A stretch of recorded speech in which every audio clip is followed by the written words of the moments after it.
नाही, मला वाटतं की प्रकाश आंबेडकर साहेबांचा असं काही आरोप असू शकत नाही. खाली कदाचित त्यांना माहिती कमी असावी किंवा अपुरी माहिती असावी, त्या आधारे एखादी वेळेस असे स्टेटमेंट येतात.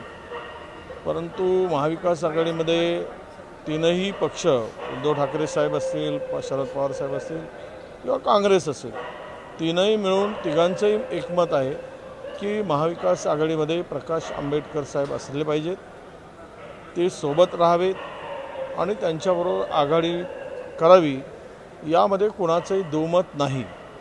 आणि त्यामध्ये जी बोलणी सुरू आहे ती अगदी सकारात्मक आहे आणि अंतिम टप्प्यामध्ये आहे.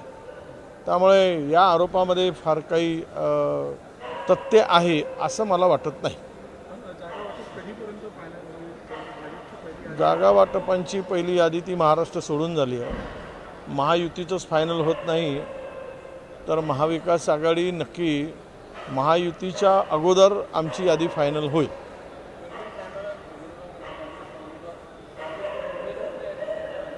काँग्रेसकडे 101 उमेदवार आहेत. आम्ही अजून पत्ते उघड केले नाही.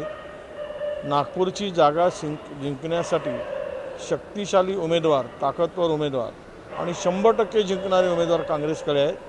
सर्वच काही पत्ते एकाच वेळेस ओपन करायचे नसतात.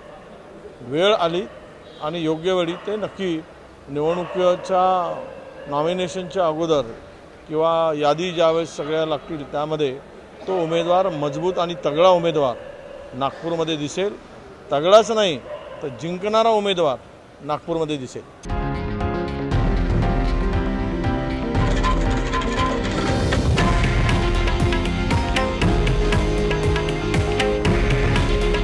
हे आहे देशातील नंबर 1 न्यूज नेटवर्क आणि आपण पाहत आहात TV9 मराठी. काळजी तुमची, हित महाराष्ट्राचं.